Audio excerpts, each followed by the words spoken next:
with the St. Louis Community College Board of Trustees for a public session um, discussing redistricting commissions.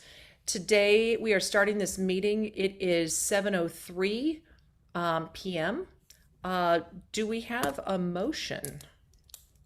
We need to do a roll call real quick. See Oh, who's okay, let's do a roll call first. Sorry. okay. Let's do that. Yeah, Ann Marshall, Here. Rodney G, Here. Craig Larson, I'm here. Mary Lubke, Here. Pam Ross. I see her. Here. Thank you. Okay. Thank you all. So do we have a motion to start this? Do we do a motion to start the meeting, to start discussing the redistricting commission? Is that how this rolls? So you don't need a motion to start the meeting. It kind of depends on how, if you guys want to make a motion to approve the resolution, and then you can open it up for discussion since the names are not included right now on the resolution, need to be added. Okay. All right. So do we have a resolution to open up the discussion for the resolution? To discuss the resolution for the Make a redistricting. motion to open up the resolution for discussion for the submission of names for the redistricting of St. Louis Community College. Second. Thank you. All in favor? Aye. Is this Aye. Aye. Roll call. No. okay? No. Perfect. All right. Motion passes. All right. Shall we open it up for discussion? Do we want to? We have to select 3 people for the commission, and then we need to select 5 to nominate to the committee and send to the coordinating board. So, and then the CBHE will select 3 of them from that list to appoint to the redistricting committee. So we Okay. have Could I ask a question? of course. There are 8 on the list that we got. How did we come by those 8 names? Yeah. Which So I'm not upset about them. The process I think should be transparent. Oh, thank you. yeah, Dr. Bernal, handle this if you don't mind. So we trustees for suggestions on names. We did get a few from Pam and Kevin and Dr. Larson. We also reached out to Joanne Digman with the foundation, and she provided a list of names that we could, it was a long list of names to go through. And then I kind of asked around because we need to have a diverse committee, and we were kind of leaning one side. So I tried to ask around to see if we could pull in any other submissions. And so that's kind of how the names were gathered. I reached out to everyone on the list a few times, and then the ones that expressed interest and then sent in the information made it to the list. So I did not whittle any down. I did not make any decisions on my own on anyone to not include. So Thank the you. coincidence that we have 8 names and we need 8 names is just a coincidence. I was struggling to get to 8. And we with the deadline of August 1st, it was like as soon as I got to 8, I was like, all right, let's go. No, that's Good. that's I'm fine. glad to hear that process. And you and I email back and forth. One of my suggestions didn't follow through. That's on him, and maybe good reasons. So, I think it's a time commitment, and people that were nominated may well have decided not to come forward for a lot of good reasons. Mm-hmm. Okay, That how was about if I say the 3 that I would like to name? And that would be Allison G, Wilma Shoup, and Alex Berger. Hey, Pam, can you say that again? Was that 4 or 3? You were breaking up a little bit. It's 3. Again, Yeah. Alex Berger, Wilma Shoup, and Okay. Allison G.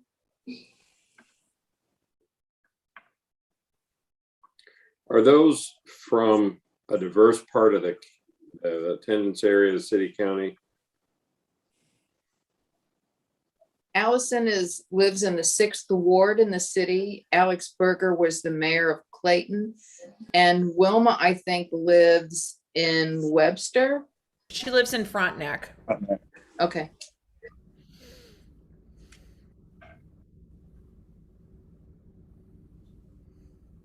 And I am and perfectly in line with you on that one, Pam. Okay. Those would be your three as well. Yes. I know obviously Joan McGivney and thought we might want to consider her. I don't know if her time on the board is a plus or a minus. And then I also know a little, just slightly, Jan Holloway, and thought she's, we've got some strong candidates here is what I'm trying to say. Yeah, I know Wilma has been on the foundation board before. I do know Alex personally. I don't know Allison, but I read her background. And I think it would bring some diversity that we need in that space. Just to be clear for the public, she's not related to you, right? No, There aren't many of these out there. and I bet she's cuter than me too, so. Oh, I did have Jan Holloway as one of the three that I would have recommended, but Allison and Alex were the next ones to complete 8 on my list. So you had Okay, Jan so we- rather than Wilma. and my three guys are Allison G, Alex Berger, and Wilma Shoup. So we still have to add 2. We still have to come up with 5, right? Well, Well, the other we've 5 got- would just immediately go to the Oh, higher yeah. education commission, right? So we have Wilma, Oh, okay. Alex, Allison, Eric, and Jan. And Joan. No, not Joan so far. No, we have Allison, Alex, Wilma. Who else? Those are your, Those For are the my three. recommendations, of the Jan. ones you said, we had Wilma, and then Alex and Allison and Eric and Jan. Those are the ones we discussed. And then that leaves Joan, Raymond. I think that's it. And Sean. But maybe to move this forward, Pam, why don't you make your recommendation of those 3 as a motion? If we get a second for that, then we'll have the 3 to go that we're going to appoint. And then the other 5, we can discuss and see if we're comfortable making a motion to send them on to higher ed. If we haven't heard anyone wanting to eliminate one, but we probably ought to take it 2 steps at a time. Okay. Sorry, Annie, I didn't mean to step I on. move that we appoint Alex Berger, Allison G, and Wilma Shoup. Second. Jessica, is this roll call? Not to my knowledge. Okay. Okay, well, all in favor of those 3? Aye. Aye. Signify by raising your hands here so we know. Okay, so we've got, okay, it's unanimous. So we're going to go with those 3. Thank you very much for your vote. And then there are the other 5 people. Do we need to rule anyone out? But or Jessica, talk to me. Is that the, Why we have why to don't we make select a 5. motion that we move those 5 forward? I guess that's what we do. So I would move that we send to the Higher Education Commission the following 5 individuals: Eric Gorham, Jan Holloway, Joan McGivney, Raymond Chandler, and Sean Grove. Second? All in favor? Aye. Aye. Aye. Okay. I assume, just again in process, I don't think in my time I've gone through this, so first time for me. We will send a letter to these 8 people saying either we've appointed them or we've selected them to be nominated to the Higher Education Commission, who will pick 3 of 5. Those are the rules. That second group, I think a good letter should be written so they kind of understand what the rules are and how it works. Yeah, and Yes. the other three, we can tell them that they've been appointed, to the redistricting committee. Okay. That those are our selections. And so they're on, they're on the board. Okay.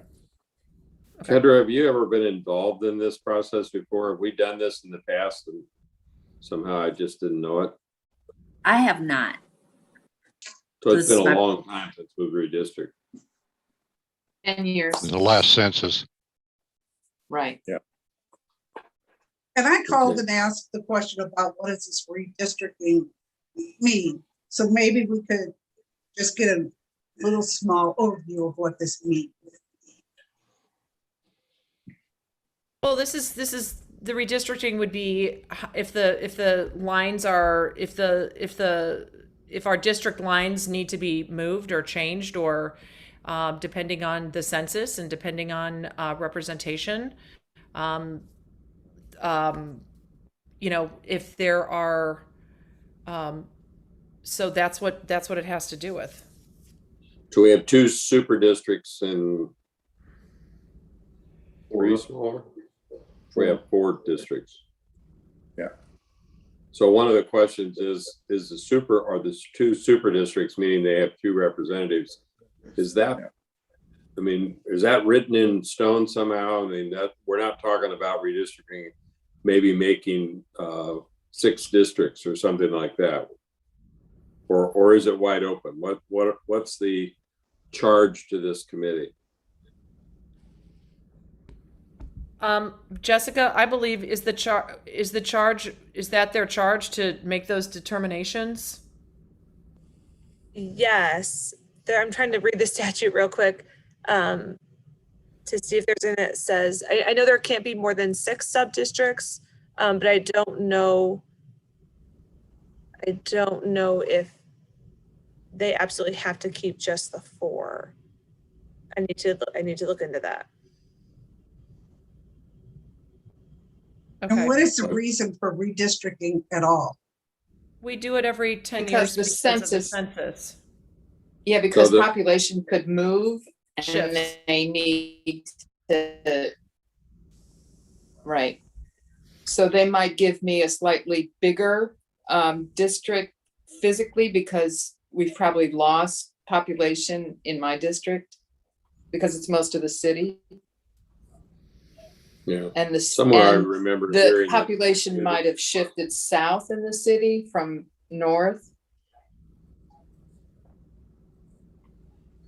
Well, obviously, somebody should, probably a staff person should get on top of all the legal requirements. Maybe Lucy would be responsible for giving a charge to the committee. Here's what you can do, here's what you can't do, here's why we're doing it. You know, the census makes sense. I mean, obviously, we need to have an equal representation for trustees, but still, there's a lot of ways to slice that cake.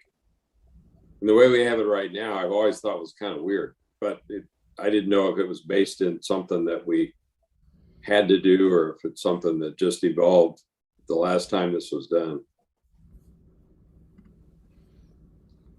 I can clearly say that the coordinating or the Department of Higher Education staff don't really know for sure. They've all turned over. That's not really their fault of their own. They've all turned over, you know, since the last census. So, you know, I mean, they have a new general counsel, they have new staff, they have a new commissioner. You know, I think they're just kind of burning along with us. My understanding is, and Lucy can define this well for the charge for the committees, this is basically just kind of laying out the sub-district lines. Right. They may need to be moved a bit. Kelly Burns has been through the process before, and I think the college staff did it on their own. We may want to consider hiring a consultant who has all the geo mapping that can do this like in 5 minutes that would take us forever, at least in my opinion anyway. You know, and Or I call a think Paul's, committee of 6 people together that don't know exactly how to do it and don't have demographic backgrounds, and throw them in a room and say, go at it. I mean, yeah, they could use some help. exactly. So Absolutely. that's the only criteria is for redistricting is shift in population. Yes. That's my understanding. Yeah, that's why they wait on the census. Thank you. Okay. But because we have 2 super districts and 2 small, I mean, it seems like we may have an issue there. And there could be good reason why those 2 super districts were created, which was it was hard to get some part of the original 6 districts to have a candidate come forward. I mean, I have no idea what the history of that is, but probably good to be able to share some of that history with the group so they can be thinking about it. I mean, it would seem it could realign the sub-districts that, you're responsible for or represent. If I could weigh in, trustees, the guidance from the CBHE is, to state directly, the CBHE shall approve a redistricting plan in which the population of any sub-district divided by the number of trustees substantially equals the population of any other sub-district. And when we did this before, they made an attempt to try to stick to having entire K-12 districts be within the same sub-district. And that sort of led them, from what I've read in the documents from 2011, that led them to continue with what was previously used, the 2 super districts that were twice the size of the other districts. And CBHE approved that. So there's some other factors that'll be weighed. And that's what the staff will certainly help the committee. And if we bring on a consultant, they will help with as well.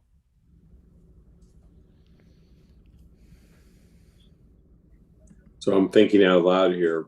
So the idea of having K-12 districts, all their boundary lines contiguous or the same as the boundary lines of the sub-districts, does that help in the elections? It should. I mean, I would think so. So if all of Kirkwood and Webster Groves High School are in my district, I think as that's a opposed to it logical. being split, but I don't know. Like if part of Kirkwood was in my district and part of it was in yours, then most of the time it wouldn't matter, but it might be weird for the elections. And if we were reaching out to Kirkwood High School in some fashion as trustees, it might be an issue. Right. But that's an important parameter. If we're going to give that parameter to the group, then they're taking blocks of population that really are already divided by the 21 school districts and reassembling those. In some ways, that's easier. That's like a building block rather than just starting from scratch. Right. But however, so I was elected in 2019. So when are you elected? Next in 22. But Okay, I don't think that matters. It could matter, I guess. How are you thinking it's going to matter? Well, what I'm thinking, it really doesn't matter so much. I'm just being devil's advocate here, not to, but No, I'm I'm just too. wondering if it does matter. So, I've never thought about it. so if I'm the only one on the ballot, and actually I might not. Okay, so here's the thing. So if that's split or whatever, and everybody's voting, people in your precinct, in your district, are not going to have my name on it. So it's not going to matter. Yeah, it could be done by precincts. I mean, it'd have to be done by precinct. But what I'm saying is even your ballot place. So even your, so in my precinct, like I remember when I was, there were parts of some of the wards in the city that I was on the ballot, but not all of them. So, but again, I was, for District 3, which was, sliced into that part of it. So somebody else, Pam or whatever, her name would have been on, my name wouldn't have been on the other one. So I don't know that it matters. Really. Yeah, I think that's an interesting I don't think it matters. question. Probably those are the kinds of questions this group's going to have to consider at the beginning. But that's just my opinion. So I think the clearer Lucy can be in saying, here are real parameters that you have to stick in.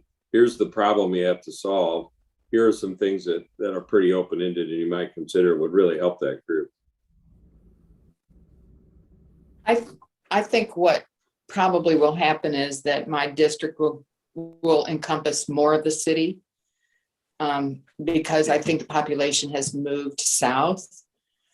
in 10 years. You know, there's a lot of vacancy on the north side, which has been the largest part of my district. I don't know how the districts have changed in the county. So, you know, I don't No, we don't. either. And Pam, my little third district, I've got a sliver of South St. Louis, so I could lose that to you, possibly. yeah, right. I think that's possible. You know, who knows how much. Right. Because- But I'm Who only a gets part, the but see data what's, from the census? Is that Kelly's job to get the data from the census and divide it up for people? Well, the purpose of it is to get representation where the people are. right. Yeah. So if they change the lines, it's not going to eliminate, I don't think, or whatever the number of districts, probably it's just going to change the lines as to who you might represent. Right. Right, it won't change the number of districts, but when I ran in 17, I had to go through a very rigorous project to figure out the precincts were in a ward were divided between my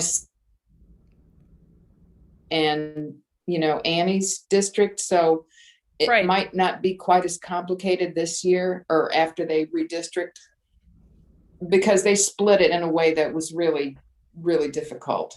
I mean, yeah, it was weird. So like one whole ward, like I had like 2 polling places out of a ward that might have had 5, so, but you're Right, right. exactly. It was goofy. It was just kind of weird. So I was in parts of the 23rd or 4th or whatever it was, but not all of it. But it wasn't impossible. You Right. know what I mean? I mean, I figured out how to do it. I figured out, Right. I called the ward Right. captains or It's- whatever. It still worked. It was fine. Just a quick question, Paul, is there anyone in the notes that is still around from that past committee that could be of value to speak to whoever comes out of this redistricting committee? Great question. I'll have to go look again. I don't believe any of the employees that were at the college, the staff employees are still there, are still here. There are some employees who are still here, but I don't think they really had a very significant role in that. Kelly Burns was one of those, but I don't think she was very involved. Okay. As far as the committee before, I just don't have knowledge of what their status is. All right. But we do have all of their meeting minutes and sort of the process that they deliberated before, and we'll be able to provide that to this group, of course. Okay. And one thing we can do, when we submit the names, Lucy can establish a meeting with Kristen at the Department of Higher Education, or their general counsel, and help define all those things. And we can share all that with you to see if you have any questions at that point. And then certainly write up a charge for the committee so they're clear in regards to what they're supposed to do. So we Great. give them the charge, but they make the decisions as to how to redistrict. I'm sorry, Mary. We give them the charge to explore all of this, make a decision. And then that decision is given to us. We don't input on their part, right? That's what Lucy will work to find out. I'm not that clear with the statute, but I think it would only make sense that this would come from the committee to the board for a decision. Okay. I'm going to disagree with that. Yeah. I bet the board needs to stay out of it. I don't think. the Okay. Oh, I board see what has you're to go saying, to Craig. the Yeah, board. that makes sense. That makes sense. Yeah, I mean, I think we are appointing 3 people. The higher education committee will appoint 3 people. So those 6 people have this problem to work with. And Right. the more help Lucy Oh, can okay. help them, we get started, but then they're going to make some recommendations. And I don't think it would make any sense for the board to be able to trump that. I Yeah. called Jessica today and asked some of these questions. She was very helpful. And Jessica, I thought you told me we do not vote on that. So We according don't. to the minutes from 2011, there was no vote the board did not vote to approve Right. the committee voted to approve it and then send it forward. Yeah, And the Higher Missouri- Education makes sense. Commission approves it to make sure that we follow Yes. the rules. Yeah. So Yeah, that's what's why in the these statute. 8, or these people that we're sending forth are so important, because they're the ones who are gonna make the decision. Right. And that's what's in the statute, Missouri statute, that the Coordinating Board of Higher Education makes the decision. The committee will submit their plan to them. If that plan is not approved by the coordinating board, then the committee has to go back to work. We are Right. basically out of it. Yeah, that was my understanding, Rodney. Thank you. All right. Is there any Interesting. further discussion? Yeah. All right. Seeing none, all I those, move for adjournment. yes. Second? All those in favor? Aye. Aye. Right. All right. The meeting is adjourned. Thank you so much for your time this evening. Very Thanks, helpful discussion. everybody. Thank you. Thank you. Everybody stay cool, everyone. Bye. Take care. Bye-bye.